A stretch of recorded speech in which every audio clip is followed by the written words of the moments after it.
ಆದ್ರಿಂದ ಯಾರು ಯುದ್ಧ ಮಾಡಬಾರದು ಅಂದ್ರೆ ಜಗತ್ತಿನ ಈ ಅಧಿಕಾರದಾಯಿಗಳಿದಾರಲ್ಲ, ದಡಿಗ ವೆಣಂಗಳನೆ ಮೆಟ್ಟಿ ಮೆಲ್ಲನೆ ನಡೆದಂ.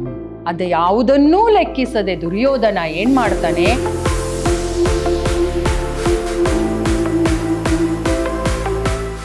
ಎಲ್ಲರಿಗೂ ನಮಸ್ಕಾರ. ನಾನು ಸವಿತಾ ಎಪಿ, ಕನ್ನಡ ಉಪನ್ಯಾಸಕಿ, ವಿದ್ಯಾಶ್ರಮ ಪದವಿ ಪೂರ್ವ ಕಾಲೇಜು, ಮೈಸೂರು. ಪ್ರೀತಿಯ ವಿದ್ಯಾರ್ಥಿಗಳೇ, ಇಂದು ನಾವು ಪ್ರಥಮ PUCಗೆ ಸಂಬಂಧಪಟ್ಟ ಹಾಗೆ ಸಾಹಿತ್ಯ ಸಂಚಲನದಲ್ಲಿ ಕಾವ್ಯ ಭಾಗ 1 ದುರ್ಯೋಧನನ ವಿಲಾಪ, ರನ್ನ ಕವಿ ಬರೆದಿರುವಂತಹ ದುರ್ಯೋಧನ ವಿಲಾಪ ಎಂಬ ಈ ಒಂದು ಕಾವ್ಯ ಭಾಗದ ಬಗ್ಗೆ ಇಂದಿನ ತರಗತಿಯಲ್ಲಿ ತಿಳಿದುಕೊಳ್ಳೋಣ. ಈ ಒಂದು ಕಾವ್ಯ ಮಹಾಭಾರತ ಯುದ್ಧ, ಕುರುಕ್ಷೇತ್ರದಲ್ಲಿ ನಡೆದಂತ ಯುದ್ಧಕ್ಕೆ ಸಂಬಂಧಪಟ್ಟಿರುತ್ತೆ. ಮೊದಲಿಗೆ ನಾವು ಈ ಕಾವ್ಯವನ್ನ ಬರೆದಿರುವಂತಹ ಕವಿ ರನ್ನನ ಪರಿಚಯವನ್ನ ಮಾಡಿಕೊಳ್ಳೋಣ. ಬನ್ನಿ. ಕವಿ ಪರಿಚಯ. ರನ್ನ ರತ್ನತ್ರಯರಲ್ಲೊಬ್ಬನು. ರನ್ನನ ಜನ್ಮಸ್ಥಳ ಬಾಗಲಕೋಟೆ ಜಿಲ್ಲೆಯ ಮುದುವೊಳಲು. ತಂದೆ ಜಿನವಲ್ಲಭ, ತಾಯಿ ಅಬ್ಬಲಬ್ಬೆ. ರನ್ನ ಕವಿ ರತ್ನತ್ರಯರಲ್ಲೊಬ್ಬರು. ರತ್ನತ್ರಯರು ಅಂದ್ರೆ 3 ಜನ. ಅದರಲ್ಲಿ ಪಂಪ, ಆದಿಕವಿ ಪಂಪ, ಹಾಗೆ ಅದೇ ಸಮಕಾಲೀನ ಕವಿಯಾದಂತಹ ರನ್ನ, ಹಾಗೆ ಪೊನ್ನ. ಪಂಪ, ರನ್ನ, ಪೊನ್ನ ಇವರನ್ನ ರತ್ನತ್ರಯರು ಅಂತ ಕರೀತಾರೆ. ಅದರಲ್ಲಿ ಒಬ್ಬನಾದಂಥವನು ರನ್ನ. ರನ್ನ ಜನ್ಮಸ್ಥಳ ಬಾಗಲಕೋಟೆ ಜಿಲ್ಲೆಯ ಮುಧೋಳಲು. ಈಗ ಅದನ್ನ ಮುಧೋಳ ಅಂತ ಕರಿತೀವಿ. ತಂದೆ ಜಿನವಲ್ಲಭ, ತಾಯಿ ಅಬ್ಬಲಬ್ಬೆ. ಇದಿಷ್ಟು ರನ್ನ ಹುಟ್ಟಿದ ಸ್ಥಳ, ತಂದೆ, ತಾಯಿ. ಬಳೆಗಾರ ವೃತ್ತಿಯ ಮನೆತನದ ಇವನು ತೀವ್ರ ವಿದ್ಯಾಕಾಂಕ್ಷೆಯ ತುಡಿತದಿಂದ ಶ್ರವಣಬೆಳಗೊಳದಲ್ಲಿ ತಾತ್ಕಾಲಿಕವಾಗಿ ನೆಲೆ ನಿಲ್ಲುತ್ತಾನೆ. ಇವರ ವೃತ್ತಿಯಿಂದ ಇವರು ಬಳೆಗಾರ ವೃತ್ತಿಯಾಗಿರುತ್ತೆ. ಆದ್ರೆ ಇವನಿಗೆ ಹೆಚ್ಚಿನ ವಿದ್ಯಾಕಾಂಕ್ಷೆ ಅಂದ್ರೆ ವಿದ್ಯೆಯನ್ನ ಹೆಚ್ಚು ಕಲಿಬೇಕು ಅನ್ನುವಂತ ಒಂದು ಅತೀವ ಆಕಾಂಕ್ಷೆ ಇದ್ದಿದ್ರಿಂದ ಆ ಒಂದು ತುಡಿತದಿಂದಾಗಿ ಶ್ರವಣಬೆಳಗೊಳದಲ್ಲಿ ಬಂದು ನೆಲೆಯನ್ನ ನಿಲ್ತಾನೆ. ದಾನ ಚಿಂತಾಮಣಿ ಬಿರುದಾಂಕಿತ ಅತ್ತಿಮಬ್ಬೆಯ ಪ್ರೋತ್ಸಾಹ ದೊರಕಿತ್ತು. ದಾನ ಚಿಂತಾಮಣಿ ಎಂಬ ಬಿರುದು ಇವರಿಗೆ ದೊರಕಿದೆ. ಅಜಿತ ಸೇನಾಚಾರ್ಯರಿಂದ ವಿದ್ಯೆಯನ್ನ ಸಂಪಾದಿಸಿದ್ರು. ಇವರು ಯಾರಿಂದ? ಇವರ ಗುರುಗಳು ಯಾರು ಅಂದ್ರೆ ಅಜಿತ ಸೇನಾಚಾರ್ಯರು. ಅಜಿತ ಸೇನಾಚಾರ್ಯರಿಂದ ವಿದ್ಯೆಯನ್ನ ಪಡೆದುಕೊಂಡಂತ ರನ್ನ ಮೊದಲು ಗಂಗರ ಮಂತ್ರಿ ಚಾವುಂಡರಾಯನ ಆಶ್ರಯದಲ್ಲಿ ಇರ್ತಾರೆ. ಗಂಗರ ಮಂತ್ರಿಯಾದಂಥ ಚಾವುಂಡರಾಯನ ಆಸ್ಥಾನದಲ್ಲಿ ಒಂದು ಕವಿಯಾಗಿ ಆಶ್ರಯವನ್ನ ಪಡ್ಕೊಂಡು ಅಲ್ಲಿರ್ತಾರೆ. ತದನಂತರ ಗಂಗರ ಒಂದು ಮನೆತನ, ಆ ಒಂದು ಪತನದ ನಂತರ ಚಾಲುಕ್ಯ ವಂಶ ಬರುತ್ತೆ. ಆ ಚಾಲುಕ್ಯ ವಂಶದ ದೊರೆ ತೈಲಪ ಹಾಗೂ ಸತ್ಯಾಶ್ರಯ ಇರವಬೆಡಂಗ ಇವರ ಆಸ್ಥಾನದ ಕವಿಯಾಗಿ ಅಲ್ಲಿಯೇ ಇದ್ದು ಆ ಒಂದು ಇರವಬೆಡಂಗನ ಕುರಿತು ಒಂದು ಕವಿತೆಯನ್ನ ಬರಿತಾನೆ, ಸಾಹಸ ಭೀಮ ವಿಜಯ. ಮುಂದೆ ನೋಡ್ತೀವಿ. ಈಗ ನೋಡೋಣ, ಇವರಿಗೆ ಯಾವುದು ದಾನ ಚಿಂತಾಮಣಿ ಎಂಬಂತ ಬಿರುದು ದೊರಕಿರುತ್ತೆ. ಹಾಗೆ ಅಜಿತ ಸೇನಾಚಾರ್ಯರಿಂದ ಅವರು ವಿದ್ಯೆಯನ್ನ ಪಡ್ಕೊಂಡು ಚಾವುಂಡರಾಯನ, ಗಂಗರ ಮಂತ್ರಿಯಾದ ಚಾವುಂಡರಾಯನ ಆಶ್ರಯದಲ್ಲಿದ್ದ ನಂತರ ಅವರ ಪತನದ ನಂತರ ಚಾಲುಕ್ಯರ ದೊರೆ ತೈಲಪ ಹಾಗೂ ಇರವಬೆಡಂಗ ಈ ಇಬ್ಬರು ದೊರೆಗಳ ಆಶ್ರಯದಲ್ಲಿ ಕವಿಯಾಗಿ, ಆಸ್ಥಾನದ ಕವಿಯಾಗಿ ಅಲ್ಲೇ ಕೆಲಸವನ್ನ ಮಾಡ್ತಾ ಇರ್ತಾನೆ ರನ್ನ ಬರೆದಿರುವಂತಹ 2 ಪುಸ್ತಕಗಳು ಅಂದ್ರೆ ಕಾವ್ಯಗಳು ನಮಗೆ ದೊರಕಿದ್ದೆ. ಅದರಲ್ಲಿ ಒಂದು ಅಜಿತ ತೀರ್ಥಂಕರ ಪುರಾಣ. ಅಜಿತ ತೀರ್ಥಂಕರ ಪುರಾಣ ಅಂತ ಒಂದು, ಮತ್ತು ಸಾಹಸ ಭೀಮ ವಿಜಯ. ಸಾಹಸ ಭೀಮ ವಿಜಯ, ಸಾಹಸ ಭೀಮ ವಿಜಯ ಮತ್ತೆ ಒಂದು ತೀರ್ಥಂಕರ ಪುರಾಣ. ಸಾಹಸ ಭೀಮ ವಿಜಯವನ್ನ ಗದಾಯುದ್ಧ ಅಂತಾನೂ ಕರಿತೀವಿ. ರನ್ನ ಬರೆದಿರುವಂತಹ ಸಾಹಸ ಭೀಮ ವಿಜಯ ಅನ್ನೋದು ಮಹಾಭಾರತದ ಒಂದು ಕಥೆಯಾಗಿದೆ. ಕಥೆಯನ್ನ ಒಳಗೊಂಡಿರುವಂಥದ್ದು. ಅಲ್ಲಿ ಭೀಮನನ್ನ ತನ್ನ ಆಶ್ರಯದಾತನಾದಂತಹ ದೊರೆ ಇರವ ಬೆಡಂಗನನ್ನ ಭೀಮನಿಗೆ ಹೋಲಿಸಿ ಆ ಒಂದು ಸಾಹಸ ಭೀಮ ವಿಜಯ ಅಥವಾ ಗದಾಯುದ್ಧ ಎಂಬ ಕಾವ್ಯವನ್ನ ರನ್ನ ರಚಿಸಿರ್ತಾನೆ. ಆಗಿನ ಕಾಲದಲ್ಲಿ ಆಶ್ರಯವನ್ನ ನೀಡಿದಂತಹ ಆ ಆಶ್ರಯದಾತರಾಗಿರುವಂತಹ ದೊರೆಗಳನ್ನ ಇಂತಹ ಮಹಾಕಾವ್ಯಗಳ ಮಹಾ ಕಥಾನಾಯಕರಿಗೆ ಹೋಲಿಸಿ ಅವರನ್ನೇ ಕಥಾವಸ್ತುವಾಗಿ ಕಥೆಯ ನಾಯಕರಾಗಿ ಇಟ್ಕೊಂಡು ಕಾವ್ಯವನ್ನ ಬರೆಯುವಂಥದ್ದು ವಾಡಿಕೆಯಾಗಿತ್ತು. ಹಾಗೆ ಪಂಪ ಕೂಡ ಪಂಪ ಭಾರತವನ್ನ ರಚಿಸಿದ್ದಾನೆ. ಹಾಗೆ ಸಾಹಸ ಭೀಮ ವಿಜಯಂ ಅಥವಾ ಗದಾಯುದ್ಧ ಅಂತ ರನ್ನ ಕೂಡ ಅದೇ ಮಹಾಭಾರತದ ಒಂದು ಕಥೆಯನ್ನ ಆಧರಿಸಿ ತನ್ನ ಆಶ್ರಯದಾತನನ್ನ ಕಥಾನಾಯಕನನ್ನಾಗಿರಿಸಿಕೊಂಡು ಭೀಮನಿಗೆ ಹೋಲಿಸ್ತಾ ಆ ಒಂದು ಕಾವ್ಯವನ್ನ ರಚಿಸಿದ್ದಾರೆ. ಪ್ರಸ್ತುತ ನಾವು ನೋಡ್ಬೇಕಾದಂತಹ ದುರ್ಯೋಧನನ ವಿಲಾಪ ಎಂಬಂತಹ ಈ ಒಂದು ಕಾವ್ಯ ಭಾಗ ಏನಿದೆ ಅದು ಕೂಡ ಈ ಒಂದು ಗದಾಯುದ್ಧ ಅಥವಾ ಸಾಹಸ ಭೀಮ ವಿಜಯಂ ಎಂಬ ಒಂದು ಕಾವ್ಯದಿಂದ ಆರಿಸ್ಕೊಂಡಿದ್ದೀವಿ. ಸಾಹಸ ಭೀಮ ವಿಜಯಂನಲ್ಲಿ ರನ್ನನು ಪಂಪಕವಿ ಅರಿಕೇಸರಿಯನ್ನು ಸಮೀಕರಿಸಿ, ನಾನು ಈಗಾಗಲೇ ಹೇಳಿದೆ, ಪಂಪಕವಿ ಹೇಗೆ ತನ್ನ ಆಶ್ರಯದಾತನಾದಂತಹ ಅರಿಕೇಸರಿಯನ್ನ ಸಮೀಕರಿಸಿ ಅಂದ್ರೆ ಹೋಲಿಸಿ ಒಂದು ಕಥೆಯನ್ನ ಬರೆದಿರ್ತಾನೋ ಆ ಪಂಪ, ಹಾಗೆ ಸಾಹಸ ಭೀಮ ವಿರುದ್ಧಾಂಕಿತ ಇರವ ಬೆಡಂಗನ ಸತ್ಯಾಶ್ರಯವನ್ನು ಭೀಮನೊಂದಿಗೆ ಸಮೀಕರಿಸಿ ರನ್ನ ಈ ಒಂದು ಕಾವ್ಯವನ್ನ ರಚಿಸಿದ್ದಾನೆ. ಯಾವ ಕಾವ್ಯ? ಸಾಹಸ ಭೀಮ ವಿಜಯಂ. ಈಗ ನಾವು ಇಷ್ಟು ತಿಳ್ಕೊಂಡ್ವಿ. ಈಗ ಪ್ರಸ್ತುತ ಕಾವ್ಯದ ವಿಚಾರಕ್ಕೆ ಬರೋಣ. ಮಹಾಭಾರತದ ಕುರುಕ್ಷೇತ್ರ ಯುದ್ಧದ ದೃಶ್ಯವೇ ಮುಖ್ಯ ಕಥಾವಸ್ತು. ನಮಗೆ ಇಲ್ಲಿ ಬರೋದು ಮಹಾಭಾರತ, ಇಡೀ ಮಹಾಭಾರತಕ್ಕಿಂತ ಮಹಾಭಾರತದ ಕುರುಕ್ಷೇತ್ರದ ಯುದ್ಧ. ಆ ಕುರುಕ್ಷೇತ್ರ ಯುದ್ಧ 18 ದಿನಗಳ ಕಾಲ ನಡೆಯುತ್ತೆ. ಅದರಲ್ಲಿ 17ನೆಯ ದಿನ ಆ ಒಂದು ಕುರುಕ್ಷೇತ್ರ ಯುದ್ಧದ ದೃಶ್ಯವನ್ನ ಕಥಾವಸ್ತುವಾಗಿಟ್ಕೊಂಡು ಪ್ರಸ್ತುತ ದುರ್ಯೋಧನನ ವಿಲಾಪ ಎಂಬ ಕಾವ್ಯವನ್ನ ನಾವು ನೋಡ್ತೀವಿ. ಆದ್ರೆ ಇಡೀ ಮಹಾಭಾರತವನ್ನು ಸಿಂಹಾವಲೋಕನ ಕ್ರಮದಲ್ಲಿ ನಿರೂಪಿಸಿದ್ದಾನೆ. ಇವನ ಇಡೀ ಕಾವ್ಯದಲ್ಲಿ ನಾಟಕೀಯ ಶೈಲಿಯನ್ನು ಕಾಣಬಹುದು. ಆ ಸಾಹಸ ಭೀಮ ವಿಜಯಂ ಏನಿದೆ ಅದು ಪಂಪ ಭಾರತದಲ್ಲಿ ಯಾವ ರೀತಿ ಮಹಾಭಾರತದ ಕತೆ ಇದೆಯೋ ಅದೇ ತರ ಕತೆ ಇಲ್ಲೂ ಕೂಡ ಇದೆ. ಆದ್ರೆ ಇಲ್ಲಿ ಸಿಂಹಾವಲೋಕನ ಅಂದ್ರೆ ಆ ಇಡೀ ಮಹಾಭಾರತದ ಒಂದು ಕಥೆಯನ್ನ ಒಂದ್ಸಲ ಸಿಂಹಾವಲೋಕನ ಅಂದ್ರೆ ಒಂದು ರೀತಿಯಲ್ಲಿ ಸಿಂಹತ್ತರ ಅವಲೋಕನ ಮಾಡುವಂತಹ ರೀತಿಯಲ್ಲಿ ಆ ಒಂದು ಇನ್ನೋಟವನ್ನ ನೋಡ್ಕೊಂಡು ಬರೋ ರೀತಿಯಲ್ಲಿ ಆ ಕಥಾ ಭಾಗ ಇದೆ. ಅದು ನಾಟಕೀಯವಾಗಿ ಕೂಡ ಇದೆ ಅಂತ ಇಲ್ಲಿ ಹೇಳ್ತಾ ಇದ್ದಾರೆ. ಈಗ ನಮಗೆ ಕುರುಕ್ಷೇತ್ರದ ಯುದ್ಧದ ದೃಶ್ಯ ಮಾತ್ರ ಬೇಕಾಗಿರುತ್ತೆ. ಈಗ ಯುದ್ಧ ಈ ಒಂದು ಕಾವ್ಯ ಭಾಗ ಏನಿದೆಯೋ ಅದನ್ನ ಕೊಟ್ಟಿರುವಂತಹ ಆಶಯ ಏನು, ಯಾವ ಒಂದು ಉದ್ದೇಶದವನ್ನ ಇಟ್ಕೊಂಡು ಈ ಒಂದು ಪದ್ಯವನ್ನ ಇಲ್ಲಿ ನಿಮಗೆ ಕೊಟ್ಟಿದ್ದಾರೆ.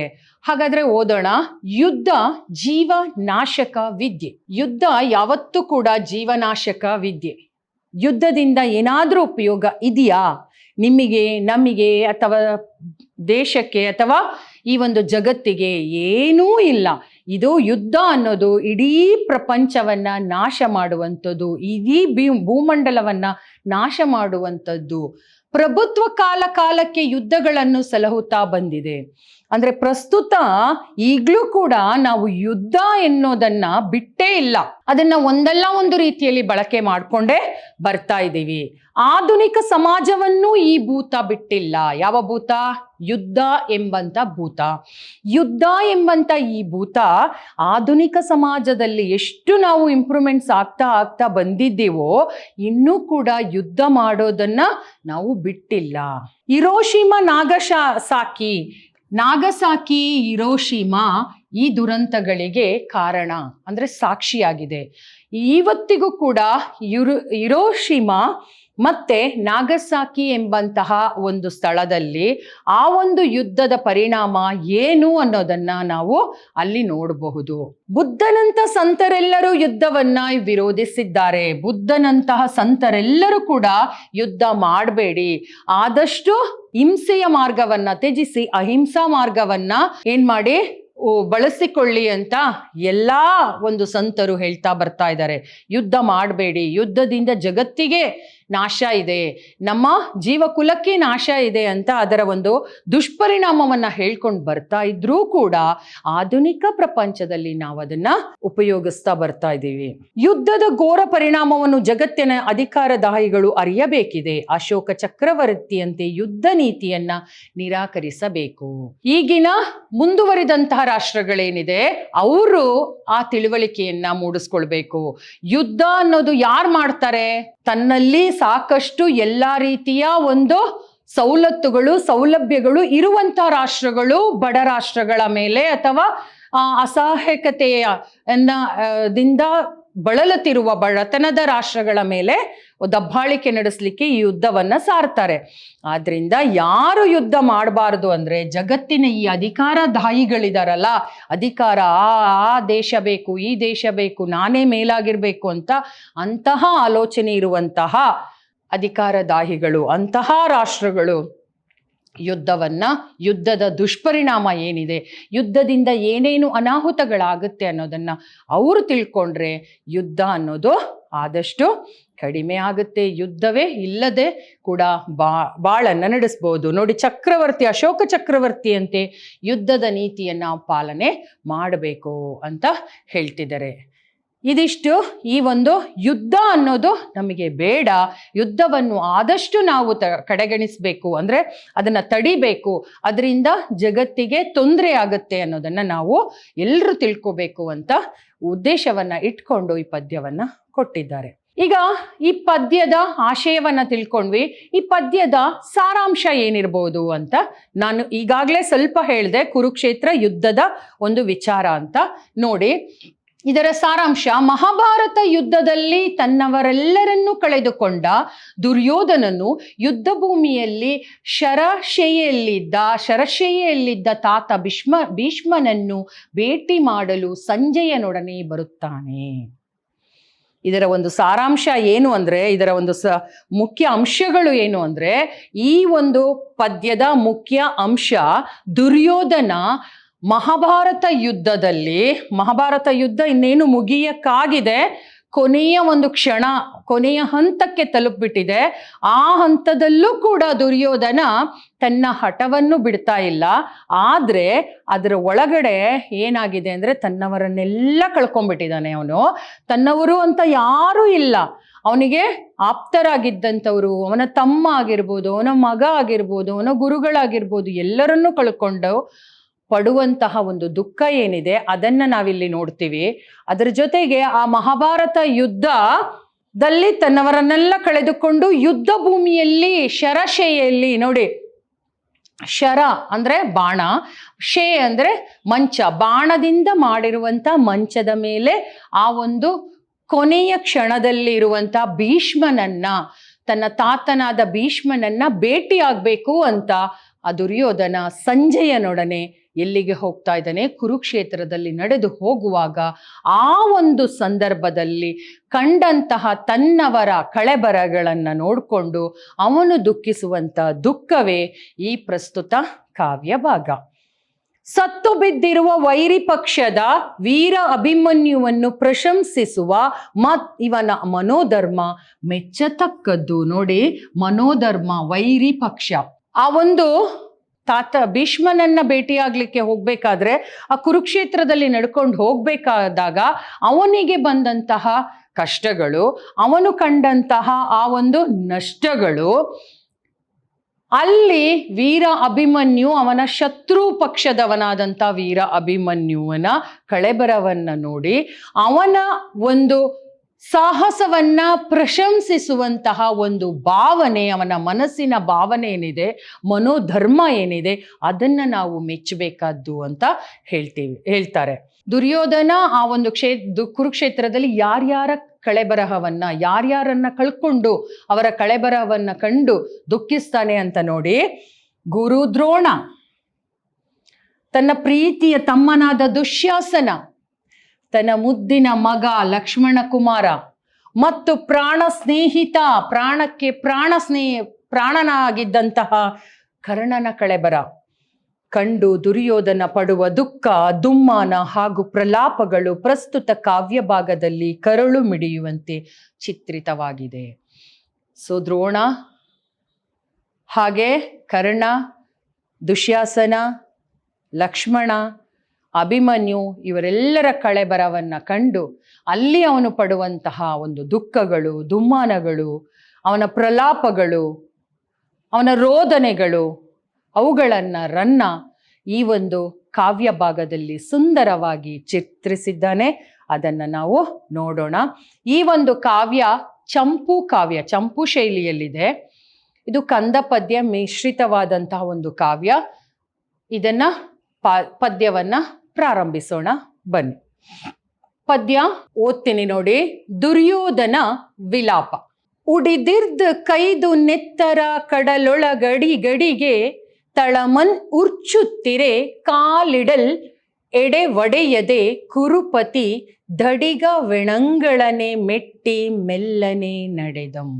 ಹಳೆಗನ್ನಡ ಕಾವ್ಯವನ್ನ ಬಿಡಿಸಿ ಓದಬೇಕು, ಅಂದ್ರೆ ಅದನ್ನ ಒಡೆದು ಓದಬೇಕು ಅಂತ ಹೇಳ್ತೀವಿ.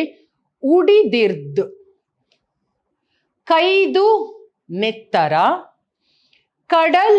ಕಡಲೊಳಗಡಿ, ಗನ ಒಡೆದ್ರೆ ಅಲ್ಲಿ ಆ ಸಿಗುತ್ತೆ ಸ್ವರಾಕ್ಷರ. ಅಡಿಗಡಿಗೆ ತಳಮನ್ ಉರ್ಚುತ್ತಿರೆ ಕಾಲಿಡಲ್ ಎಡೆ ಒಡೆಯದೆ ಕುರುಪತಿ ದಡಿಗ ವೆಣಂಗಳನೆ ಮೆಟ್ಟಿ ಮೆಲ್ಲನೆ ನಡೆದನು. ಓದಿದ್ದ. ಉಡಿದಿರ್ದ ಕೈದು. ಕೈದು ಅಂದ್ರೆ ಆಯುಧ, ಉಡಿದಿರ್ದ ಅಂದ್ರೆ ಮುರಿದ. ಮುರಿದು ಬಿದ್ದಿರುವಂತ ಆಯುಧಗಳು ನೆತ್ತರ ಕಡಲೊಳಗೆ. ನೆತ್ತರ ಕಡಲು, ನೆತ್ತರ ಕಡಲು ಅಂದ್ರೆ ನೆತ್ತರು ಅಂದ್ರೆ ರಕ್ತ. ಆ ರಕ್ತದ ಕಡಲು, ರಕ್ತದ ಸಮುದ್ರದಂತೆ ಕಾಣ್ತಾ ಇದೆ ಆ ಕುರುಕ್ಷೇತ್ರ. ದುರ್ಯೋಧನ ಸಂಜಯನೊಡನೆ ಆ ಕುರುಕ್ಷೇತ್ರದ ರಣಭೂಮಿಗೆ ಕಾಲಿಡುವಾಗ ಹೇಗೆ ಅವನಿಗೆ ಕಾಣ್ತಿತ್ತು ಅಂದ್ರೆ ರಕ್ತದ ಕಡಲೆ ಅಲ್ಲಿ ಇದೆಯೇನೋ ಅನ್ನೋ ತರ ಕಾಣ್ತಾ ಇತ್ತು.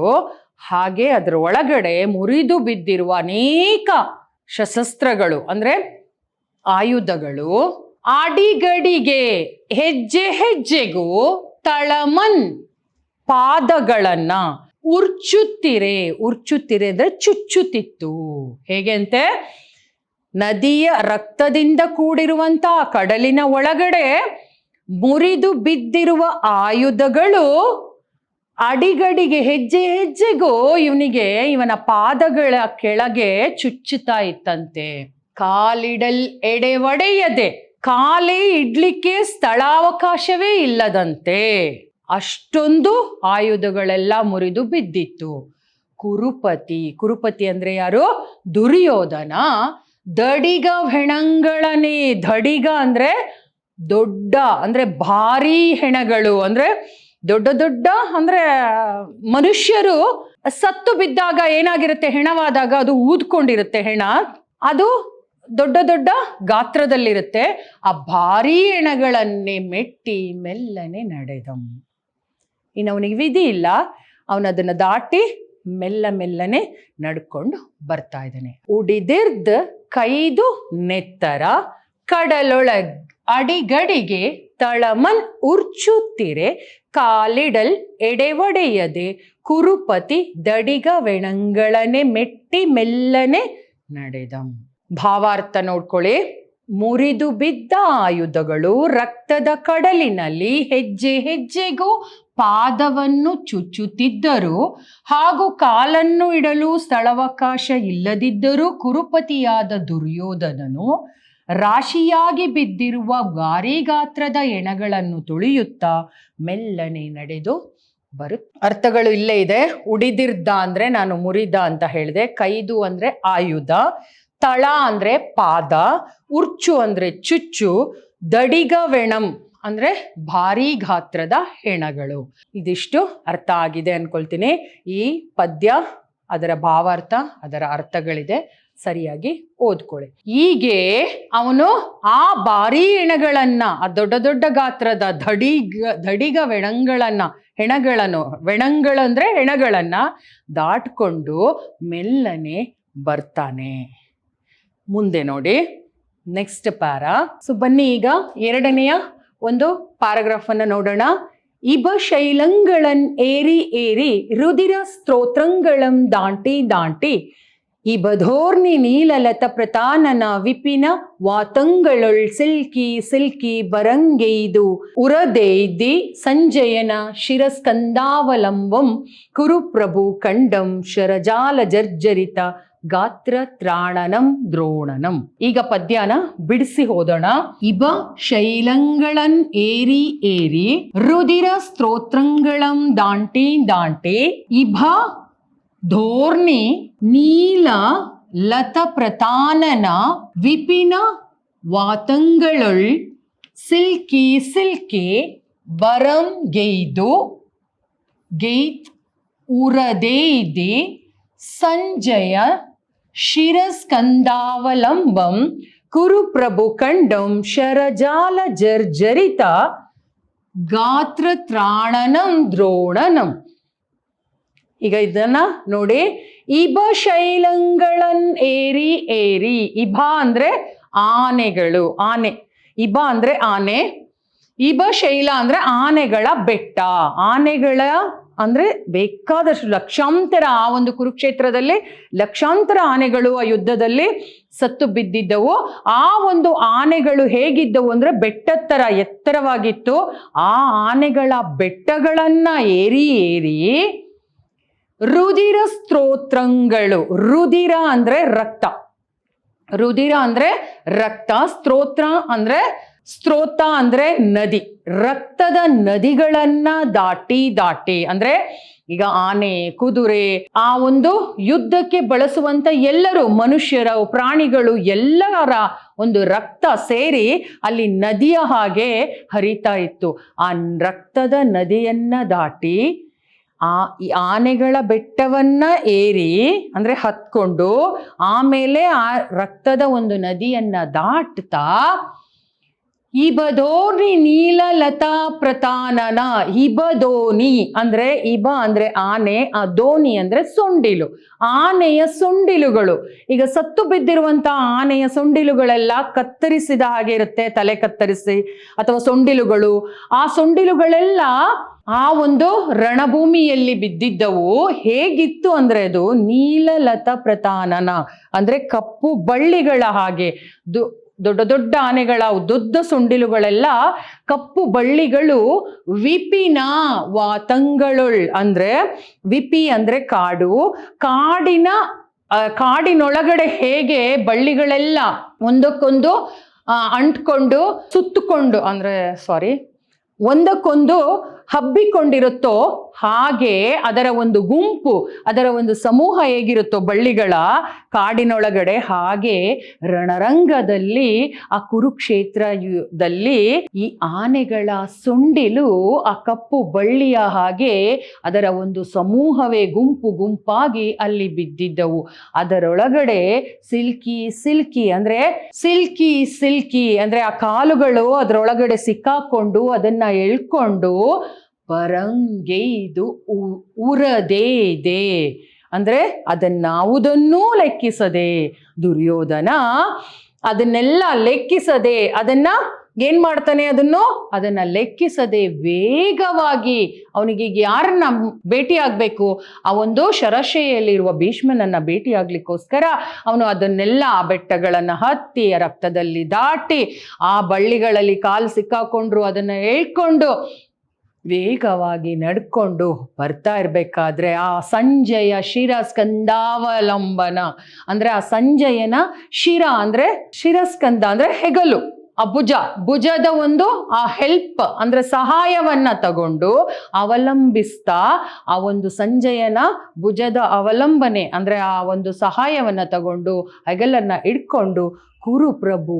ಖಂಡಂ ಆ ವೇಗವಾಗಿ ಬರ್ತಾ ಇರ್ಬೇಕಾದ್ರೆ ಅಲ್ಲಿ ಕಾಣ್ತಾನೆ ಶರಜಾಲ ಜರ್ಜರಿತ. ಶರ ಅಂದ್ರೆ ಬಾಣಗಳಿಂದ, ಬಾಣಗಳ ಕವಚದ ಬಾಣಗಳ ಸಮೂಹ ಅಥವಾ ಬಾಣಗಳ ಕವಚದಿಂದನೇ ಚುಚ್ಚಿಸ್ಕೊಂಡು ದೇಹವನ್ನೆಲ್ಲ ಕವಚದ ತರ ಬಾಣದಿಂದ ಚುಚ್ಚಿಸ್ಕೊಂಡು ಜರ್ಜರಿತವಾಗಿ ಅಂದ್ರೆ ತುಂಬಾ ಭಯಂಕರವಾಗಿ ಗಾತ್ರತ್ರಾಣಂ, ಆ ಗಾತ್ರ ಅಂದ್ರೆ ದೇಹ, ಆ ದೇಹ ಪೂರ್ತಿಯಾಗಿ ಆ ಬಾಣದಿಂದ ಚುಚ್ಚಿ ಜರ್ಜರಿತವಾಗಿ ಅತಿ ಭಯಂಕರವಾಗಿ ಸತ್ತು ಬಿದ್ದಿರುವಂತಹ ದ್ರೋಣನ ಒಂದು ಕಳೆಬರಹವನ್ನ ಅವನು ಕಾಣ್ತಾನೆ. ಇಲ್ಲಿ ದ್ರೋಣ ಆ ಒಂದು ಬಾಣಗಳಿಂದ ಚುಚ್ಚಿಸ್ಕೊಂಡು ಆ ಬಾಣದ ಸಮೂಹವೇ ಅವನ ದೇಹದಲ್ಲಿ ಚುಚ್ಚಿ ಅದರಿಂದ ಅವನು ಸಾವನ್ನಪ್ಪಿರುವಂತಹ ಒಂದು ದೃಶ್ಯವನ್ನ, ದ್ರೋಣನ ಕಳೆಬರಹವನ್ನ ಅವನು ಈ ಎಲ್ಲಾ ತೊಡರುಗಳನ್ನ ದಾಟಿ ಬರ್ಬೇಕಾದ್ರೆ ಕಾಣ್ತಾನೆ. ಇದರ ಭಾವಾರ್ಥ ನೋಡಿ ಒಂದ್ಸಲ. ದುರ್ಯೋಧನನು ಬೆಟ್ಟದಂತಹ ಗಾತ್ರದ ಆನೆಗಳನ್ನು ಹತ್ತುತ್ತಾ ಹತ್ತುತ್ತಾ ರಕ್ತದ ನದಿಗಳನ್ನು ದಾಟುತ್ತಾ ಆನೆಯ ಸೊಂಡಿಲುಗಳೆಂಬ ಕಪ್ಪು ಬಳ್ಳಿಗಳ ಗುಂಪಿನ ಕಾಡಿನ ಸಮೂಹದಲ್ಲಿ ಸಿಲುಕಿದರೂ ಇದಾವುದನ್ನು ಲೆಕ್ಕಿಸದೆ ಸಂಜಯನ ಭುಜವನ್ನು ಅವಲಂಬಿಸಿ ವೇಗವಾಗಿ ಬರುತ್ತಿರುವಾಗ ಕವಚದಂತೆ ಬಾಣಗಳ ಸಮೂಹದಿಂದ ಆವೃತವಾಗಿ ಜರ್ಜರಿತಗೊಂಡಿರುವ ದೇಹದ ದ್ರೋಣನನ್ನು ದುರ್ಯೋಧನ ನೋಡುತ್ತಾನೆ. ಸೊ ಈಗ ಪದ್ಯ ಒಂದ್ಸಲ. ಈಬ ಶೈಲಂಗಳನ್ ಏರಿ ಏರಿ ರುದಿರ ಸ್ತೋತ್ರಗಳಂ ದಾಟಿ ಇಬಧೋನಿ ನೀಲಲತ ಪ್ರತಾಪ್ ನ ವಿಪಿನ ವಾತಂಗಳೊಳ್ ಸಿಲ್ಕಿ ಬರಂಗೈದು ಉರಗೈದಿ ಸಂಜಯ ಶಿರಸ್ಕಂದಾವಲಂಬಂ ಕುರುಪತಿ ಕುರುಪ್ರಭು ಕಂಡಂ ಶರಜಾಲ ಜರ್ಜರಿತ ಗಾತ್ರ ತ್ರಾಣನಂ ದ್ರೋಣನಂ. ಸೊ ಇದಿಷ್ಟು ಈ ಒಂದು ಪದ್ಯದ ಒಂದು ವಿಚಾರಗಳು. ಇಬಶೈಲ ಅಂದ್ರೆ ಆನೆ, ಇಲ್ಲಿ ಪದಗಳ ಅರ್ಥಗಳಿದೆ. ಇಬಧೋ ಅಂದ್ರೆ ಆನೆಗಳ ಸೊಂಡಿಲು ಅಂತ ಇದೆ. ಸ್ಕಂದ ಅಂದ್ರೆ ಹೆಗಲು, ಗಾತ್ರ ಅಂದ್ರೆ ದೇಹ, ತ್ರಾಣ ಅಂದ್ರೆ ರಕ್ಷಕ. ಸೊ ಈ ರೀತಿ ಆ ದ್ರೋಣನ ಒಂದು ಕಳೆಬರಹವನ್ನ ಕಂಡು ಅವನು ದುಃಖಿಸ್ತಾನೆ. ಮುಂದೆ ಏನಾಗುತ್ತೆ ಅಂತ ಮುಂದೆ ನೋಡೋಣ ಬನ್ನಿ. ಮುಂದೆ ವಚನ ಬರುತ್ತೆ. ಅಂತೂ ನಿಸರ್ಗ ದುಷ್ಟ ದೃಷ್ಟ ದ್ಯುಮ್ನನು, ಈಗ ವಚನಕ್ಕೆ ಬನ್ನಿ. ವಚನ. ಅಂತೂ ನಿಸರ್ಗ ದುಷ್ಟ ದೃಷ್ಟ ದ್ಯುಮ್ನ ಕಚ ನಿಗ್ರಹ ಕರ ವಿಲುಳಿತ ಮೌಳಿಯಾಗಿರ್ದ ಭಾರಧ್ವಜ ನಿರವಂ ರಾಜರಾಜಂ ನೋಡಿ. ವಚನದಲ್ಲಿ ಏನ್ ಹೇಳ್ತಿದ್ದಾರೆ ಅಂದ್ರೆ, ಅಂತೂ ಅಲ್ಲಿಗೆ ಅವನು ಬಂದಾಗ ಹೇಗಿತ್ತು ಆ ಒಂದು ದ್ರೋಣನ ದೃಶ್ಯ ಅಂದ್ರೆ, ಒಂದು ಬಾಣದಿಂದ ಜರ್ಜರಿತವಾಗಿತ್ತು ಕವಚದಂತೆ ಚುಚ್ಚಿಸ್ಕೊಂಡು. ನಿಸರ್ಗ ದುಷ್ಟ ದೃಷ್ಟ ದ್ಯುಮ್ನ, ನಿಸರ್ಗ ದುಷ್ಟ ಅಂದ್ರೆ ಹುಟ್ಟಿದ್ದಲ್ಲಿಂದನೇ ದುಷ್ಟತನವನ್ನ ಮೈಯೊಳಗಡೆ ಬೆಳೆಸ್ಕೊಂಡು ಬಂದಿರುವಂತಹ ಒಬ್ಬ ದುಷ್ಟ ಪ್ರವೃತ್ತಿಯನ್ನ ಹೊಂದಿರುವಂತ ದೃಷ್ಟದ್ಯುಮ್ನ, ದೃಪದನ ಮಗ ಇವನು. ದೃಷ್ಟದ್ಯುಮ್ನ ಕಚ ನಿಗ್ರಹ ಕರವಿಲುಳಿತ. ಕಚ ನಿಗ್ರಹ, ಕಚ ಅಂದ್ರೆ ಕೂದಲನ್ನ, ಯಾರ ಕೂದಲನ್ನ? ದ್ರೋಣನ ಕೂದಲನ್ನ ತನ್ನ ಕೈಯಲ್ಲಿ ಕರವಿಲುಳಿತ, ಅವನ ಕೈಯಲ್ಲಿ ಹಿಡ್ಕೊಂಡು ಗಟ್ಟಿಯಾಗಿ ನಿಗ್ರಹಿಸುತ್ತಾ ಅಂದ್ರೆ ಅದನ್ನ ನಿಯಂತ್ರಿಸುತ್ತಾ ಹಿಡಿದುಕೊಂಡು ಮೌಳಿಯಾಗಿರ್ದ, ಆ ಒಂದು ದ್ರೋಣನ ಮೌಳಿ ಅಂದ್ರೆ ಆ ತಲೆಯನ್ನ ತಿರುಗಿಸುತ್ತಾ ಭಾರಧ್ವಜ ನಿರವಂ ರಾಜರಾಜಂ ನೋಡಿ. ಆ ರೀತಿ ದ್ರೋಣನ ತಲೆಗೂದಲನ್ನ ಆ ದೃಷ್ಟದ್ಯುಮ್ನ ತನ್ನ ಕೈಯಲ್ಲಿ ಇಡ್ಕೊಂಡು ಆ ತಲೆಯನ್ನ ತಿರುಗಿಸಿ ತಲೆಯನ್ನ ಕತ್ತರಿಸಿ ಹಾಕಿರುವಂತಹ ಒಂದು ದೃಶ್ಯ ಈ ಒಂದು ದುರ್ಯೋಧನ, ರಾಜರಾಜನಾದಂತಹ ದುರ್ಯೋಧನ ನೋಡ್ತಾನೆ. ಭಾವಾರ್ಥ ನೋಡಿ. ಈ ರೀತಿ ಸ್ವಭಾವತಃ ದುಷ್ಟದ್ಯುಮ್ನನು ದ್ರೋಣಾಚಾರ್ಯರ ತಲೆಯ ಕೂದಲನ್ನು ಹಿಡಿದುಕೊಂಡು ತಿರುಚಿದಂಥ ಸ್ಥಿತಿಯಲ್ಲಿ ಬಿದ್ದಿರುವಂಥ ದ್ರೋಣಾಚಾರ್ಯರು ಇರುವಂಥ ಸ್ಥಳವನ್ನು ರಾಜರಾಜರಾದ ದುರ್ಯೋಧನನು ನೋಡಿ ಹೀಗೆ ಹೇಳುತ್ತಾನೆ. ಆ ದೃಷ್ಟದ್ಯುಮ್ನ ಹೇಗ್ ಮಾಡಿರ್ತಾನೆ ಅಂದ್ರೆ, ಆ ಒಂದು ದ್ರೋಣರ ತಲೆಗೂದಲನ್ನ ಹಿಡ್ಕೊಂಡು ಅದನ್ನ ತಿರುಚಿ ಅಂದ್ರೆ ತಿರುಗಿಸಿ ಕತ್ತರಿಸಿ ಹಾಕಿರುವಂತಹ ದೃಶ್ಯವನ್ನ ನೋಡದಂತಹ ಈ ಒಂದು ದುರ್ಯೋಧನ ಆ ದ್ರೋಣನನ್ನ ಕುರಿತು ಏನ್ ಹೇಳ್ತಾನೆ ಅನ್ನೋದನ್ನ ಮುಂದೆ ನೋಡೋಣ ಬನ್ನಿ. ಈಗ ಆ ದ್ರೋಣನ ಒಂದು ದೃಶ್ಯವನ್ನ, ಬಿದ್ದಿರುವಂತಹ ದೃಶ್ಯವನ್ನ ನೋಡ್ತಾ ಹೇಳುವಂತಹ ಒಂದು ವಿಚಾರ. ಅರಿಯಮೆ ಬಿಲ್ಲ ಭಿನ್ನಣಕ್ಕೆ ಗಾಂಡೀವಿಯಲ್ತು ಪಿನಾಕ ಪಾಣಿಯುಂ ನೆರೆಯನ್ ಇದಿರ್ಚಿ ನಿಮ್ಮೊಡನೆ ಕಾದಿಗೆಲಲ್ಕದು ನಿಮ್ ಉಪೇಕ್ಷೆಯಂ ಎಂದರಿಯೇ ಏ ಇದೆನ್ನ ಕರ್ಮ ವಶಂ ಎಂದರಿಯೆಂ ನಿಮಗಿಂತು ಸಾವುಂ ಈ ತೆರದಿನ್ ಅಕಾರಣಂ ನೆರೆಯೇ ಸಂಭವಿಸಿರ್ದುದೋ ಕುಂಭ ಸಂಭವ. ಕುಂಭ ಸಂಭವ ಅಂದ್ರೆ ಯಾರು? ದ್ರೋಣ. ದ್ರೋಣ ಕುಂಭದಿಂದ ಜನಿಸಿದವನು ಅಂತ ಹೇಳ್ತೀವಿ. ಆ ಕುಂಭ ಸಂಭವ ಅಂದ್ರೆ ದ್ರೋಣನನ್ನ ಹೇಳ್ತಾರೆ. ಇದನ್ನ ಬಿಡಿಸಿ ಓದ್ಬೇಕು. ಅರಿಯಮೆ ದ್ರೋಣನಿಗೆ ಹೇಳ್ತಾ ಇರೋದು, ಬಿಲ್ಲ ಭಿನ್ನಣಕ್ಕೆ ಗಾಂಡೀವಿಯಲ್ತು ಪಿನಾಕ ಪಾಣಿಯುಂ ನೆರೆಯನ್ ಇದಿರ್ಚೆ ನಿಮ್ಮೊಡನೆ ಕಾದಿ ಗೆಲಲ್ಕ್ ಅದು ನಿಮ್ ಉಪೇಕ್ಷೆ ನಿಮ್ ಉಪೇಕ್ಷೆ ಎಂ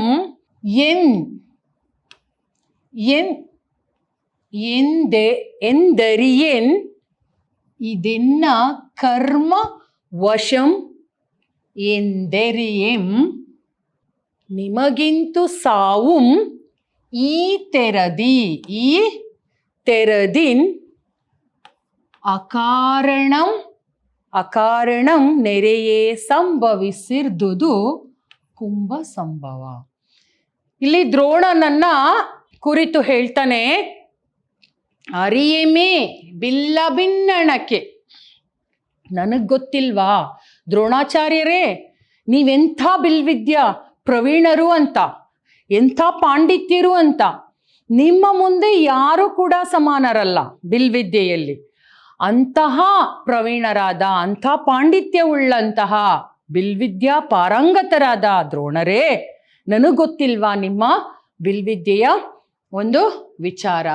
ಗಾಂಡೀವಿಯಲ್ತು ಅಂದ್ರೆ ಗಾಂಡೀವಿ ಅಂದ್ರೆ ಅರ್ಜುನನೇ ಹೋಗ್ಲಿ, ಅರ್ಜುನ ನಿಮ್ಮನ್ನ ಕೊಂದಿದ್ದಾನೆ ನಿಜ. ಅವನು ನಿಮ್ಮ ಒಂದು ಶಿಷ್ಯ. ಅವನ್ನ ಬಿಡಿ, ಅವನನ್ನ ಲೆಕ್ಕಿಸದೆ. ಪಿನಾಕ ಪಾಣಿಯುಂ ನೆರೆಯದಿನ್ ಇದಿರ್ಚಿ ನಿಮ್ಮೊಡನೆ ಕಾದಿಗೆಲಲ್ಕದು. ಪಿನಾಕ ಪಾಣಿ ಅಂದ್ರೆ ಶಿವನೇ. ಗಾಂಡೀವಿಯಲ್ಲಿ ಪ್ರಭುತ್ವತೆ ಇರುವಂತ ಶಿವ ಕೂಡ ನಿಮ್ಮ ಮುಂದೆ ಕಾದು ಗೆಲ್ಲಲು ಅಸಾಧ್ಯ ಅನ್ನಿಸ್ಕೊಳ್ಳುವಂತಹ ಒಬ್ಬ ಪಾಂಡಿತ್ಯವುಳ್ಳಂತಹ ನಿಮ್ಮನ್ನ ಅರ್ಜುನ ಕೊಂದಿದ್ದಾನೆ ಅಂದ್ರೆ ಇದಕ್ಕೆ ಕಾರಣ ನಿಮ್ಮ ಉಪೇಕ್ಷೆಯೇ. ನಿಮ್ಮ ಒಂದು ಉಪೇಕ್ಷೆ ಅಂದ್ರೆ ನಿಮ್ಮ ಒಂದು ನಿರ್ಲಕ್ಷ್ಯ ಇದಕ್ಕೆ ಕಾರಣವಿರ್ಬೋದಾ? ನಿಮ್ಮಂಥ ಪಾಂಡಿತ್ಯ ಉಳ್ಳಂಥವರನ್ನ ಅರ್ಜುನ ನಿಂದ ನೀವು ಸತ್ತಿದ್ದೀರಾ ಅಂದ್ರೆ ನೀವು ಶಿವನ್ನೇ ನಿಮ್ಮ ಮುಂದೆ ನಿಂತು ಗೆಲ್ಲಲು ಅಸಾಧ್ಯ ಅನ್ನೋ ರೀತಿಯಲ್ಲಿ ಇರಬೇಕಾದ್ರೆ ಅಂಥ ಪ್ರವೀಣರಾದಂಥ ನಿಮ್ಮನ್ನ ಅರ್ಜುನ ಕೊಂದಿದ್ದಾನೆ ಅಂದ್ರೆ ಇದು ನಿಮ್ಮ ಉಪೇಕ್ಷೆ ಇರ್ಬೋದಾ ಅಥವಾ ನಿರ್ಲಕ್ಷ್ಯ ಇರ್ಬೋದಾ? ಅಥವಾ ಇದೆನ್ನ ಕರ್ಮಮೆಂ ಇದು ನನ್ನ ಕರ್ಮವೋ? ನಿಮಗಿಂತ ಸಾವು ಈ ತೆರದಿ ಅಕಾರಣನ್ ನೆರೆಯೇ ಸಂಭವಿಸಿರ್ದುದೋ ಕುಂಭ ಸಂಭವ. ಈ ರೀತಿಯ ಒಂದು ಸಾವು ನಿಮಗೆ ಬರಬಾರ್ದಿತ್ತು. ಇದು ನನ್ನ ಕರ್ಮವೋ ಅಥವಾ ನಿಮ್ಮ ಉಪೇಕ್ಷೆಯ ಫಲವೋ ನನಗೆ ಗೊತ್ತಾಗ್ತಿಲ್ಲ ಅಂತ ಅವನು ದುಃಖಿಸ್ತಾನೆ. ಹೇಳಿ ಭಾವಾರ್ಥ ನೋಡ್ಕೊಳ್ಳಿ. ಹೀಗೆ ದ್ರೋಣಾಚಾರ್ಯರನ್ನ ನೋಡಿ ದ್ರೋಣಾಚಾರ್ಯರ ಶಕ್ತಿ ಸಾಮರ್ಥ್ಯವನ್ನ ಕುರಿತು ದುರ್ಯೋಧನ ಹೀಗೆ ಹೇಳ್ತಾನೆ, ತಿಳಿದಿಲ್ಲವೇ ನಿಮ್ಮ ಬಿಲ್ಲಿನ ಸಾಮರ್ಥ್ಯವನ್ನು? ಅಂದರೆ ನಾವು ನಿಮ್ಮ ಬಿಲ್ಲಿನ ಸಾಮರ್ಥ್ಯವನ್ನ ತಿಳಿದಿದ್ದೇವೆ. ಅರ್ಜುನನಿರಲಿ ಪಿನಾಕಪಾಣಿಯಾದ ಶಿವನೂ ಅಸಮರ್ಥ ನಿಮ್ಮ ಮುಂದೆ ಗೆಲ್ಲಲು. ನಿಮ್ಮೊಡನೆ ಯುದ್ಧವನ್ನು ಮಾಡಿ ಗೆಲ್ಲುವುದಕ್ಕೆ, ಅದು ಅಂದರೆ ಕೌರವರಿಗಾಗುವಂತಹ ಸೋಲು ಇದು ಕೌರವರಿಗೆ ಆದಂತ ಸೋಲು. ಇದಕ್ಕೆ ಕಾರಣ ನಿಮ್ಮ ಉದಾಸೀನವೋ, ಉಪೇಕ್ಷೆಯೋ, ನಿರ್ಲಕ್ಷ್ಯೆಯೋ, ಫಲವೋ ನಾನು ತಿಳಿದಿಲ್ಲ, ಅಥವಾ ಇದು ನನ್ನ ಕರ್ಮ ಫಲವೋ ಅಥವಾ ಪಾಪದ ಫಲವೋ. ಹೌದು, ದುರ್ಯೋಧನನ ಪಾಪದ ಕರ್ಮದ ಫಲವೇ ಇದು ಅಲ್ವಾ ಎಂದು ನಾನು ಸಹ ತಿಳಿದಿಲ್ಲ. ಆದರೂ ನಿಮಗೆ ಈ ರೀತಿಯ ಸಾವು ಕಾರಣವೇ ಇಲ್ಲದೆ ಬಂದು ಸಂಭವಿಸಿದೆಯಲ್ಲ ಕುಂಭ ಸಂಭವ. ದ್ರೋಣಾಚಾರ್ಯರೇ ಎಂದು ದುರ್ಯೋಧನ ತನ್ನ ದುಃಖವನ್ನು ಹೊರಹಾಕುತ್ತಾನೆ. ಅಂದ್ರೆ ಅಷ್ಟು ದುಃಖವನ್ನು ಅವನು ಪಡ್ತಾನೆ. ಅಂದ್ರೆ ದ್ರೋಣಾಚಾರ್ಯರಂತವರನ್ನೇ, ನನ್ನ ಒಂದು ಪರವಾಗಿದ್ದು ದ್ರೋಣಾಚಾರ್ಯರು ಈ ರೀತಿಯ ಒಂದು ಕಾರಣವಿಲ್ಲದೆ ಒಂದು ಸಾವು ಸಂಭವಿಸ್ತಲ್ಲ ಅಂತವರು ಅವನು ತುಂಬಾ ದ್ರೋಣಾಚಾರ್ಯರ ಒಂದು ಪರಾಕ್ರಮತೆಯನ್ನ ನೆನೆಸ್ಕೊಂಡು, ಅವರ ಸಾಮರ್ಥ್ಯವನ್ನ ನೆನೆಸ್ಕೊಂಡು ಅವನು ದುಃಖಿಸುವಂತಹ ಒಂದು ವಿಚಾರ ಇಲ್ಲಿ ನಾವು ಕಾಣ್ತೀವಿ. ಮುಂದೆ ಏನಾಗುತ್ತೆ ನೋಡಿ ವಚನ. ಎಂದು ದುಃಖಂ ಗೇಯ್ದು ಕುಂಭ ಸಂಭವನಂ ತ್ರಿಪ್ರದಕ್ಷಿಣಂ ಗೇಯ್ದು ಬರುತ್ತುಂ ದಿಶಾ ಉತ್ತಮ ದಿಶಾಭಾಗದೊಳ್. ಅಂದ್ರೆ ಎಂದು ದುಃಖ ಗೇಯ್ದು ಅಂದ್ರೆ ಆ ಒಂದು ದ್ರೋಣಾಚಾರ್ಯರ ಕಳೆಬರವನ್ನ ನೋಡಿ ದುಃಖ ಪಡ್ತಾ, ದುಃಖಿಸುತ್ತಾ, ಅವರ ಸಾಮರ್ಥ್ಯವನ್ನ ನೆನೆಸ್ಕೊಂಡು ದುಃಖಿಸುತ್ತಾ, ತನ್ನ ಕರ್ಮಫಲದ ಬಗ್ಗೆ ಹೇಳ್ಕೊಳ್ತಾ, ಕುಂಭ ಸಂಭವನಾಗೆ ತ್ರಿಪ್ರದಕ್ಷಿಣಂಗೆ ಇದು ಆ ಒಂದು ದ್ರೋಣಾಚಾರ್ಯರ ಕಳೆಬರಹಕ್ಕೆ 3 ಪ್ರದಕ್ಷಿಣೆಯನ್ನ ಹಾಕಿ, ಅಂದ್ರೆ 3 ಸುತ್ತಿ ಪ್ರದಕ್ಷಿಣೆಯನ್ನ ಹಾಕಿ ಬರುತ್ತಂ ದಿಶಾಭಾಗದೊಳ್. ಆ ಬರ್ತಾ ಇರ್ಬೇಕಾದ್ರೆ ಆ ಒಂದು ಭಾಗದಲ್ಲಿ ಅವನು ಮತ್ತೆ ಯಾರನ್ನೋ ಕಾಣ್ತಾನೆ. ಅದು ಯಾರು ಅನ್ನೋದನ್ನ ನಾವು ನೋಡೋಣ. ಈ ರೀತಿ ದುಃಖ ಪಡುತ್ತಾ ದುರ್ಯೋಧನ ಕುಂಭ ಸಂಭವನಾದ ದ್ರೋಣಾಚಾರ್ಯರನ್ನು 3 ಬಾರಿ ಪ್ರದಕ್ಷಿಣೆ ಹಾಕಿ ಬರುತ್ತಿರುವಾಗ ಆ ದಿಕ್ಕಿನ ಭಾಗದಲ್ಲಿ ಆ ಒಂದು ದ್ರೋಣರಾದ ನಂತರ ನೆಕ್ಸ್ಟ್ ಅವನಿಗೆ ಇನ್ಯಾರು ಕಾಣ್ತಾರೆ ಅನ್ನೋದನ್ನ ನಾವು ಮುಂದಿನ ಒಂದು ತರಗತಿಯಲ್ಲಿ ತಿಳ್ಕೊಳ್ಳೋಣ. ಆಗ ಆ ಒಂದು ಅಲ್ಲಿ ಅವನು ಪಡುವಂತ ದುಃಖದ ಬಗ್ಗೆ ತಿಳ್ಕೊಳ್ಳೋಣ, ನೋಡೋಣ ಮುಂದಿನ ಒಂದು ತರಗತಿಯಲ್ಲಿ. ಅಲ್ಲಿಯವರೆಗೆ ಎಲ್ಲರಿಗೂ ಧನ್ಯವಾದಗಳು.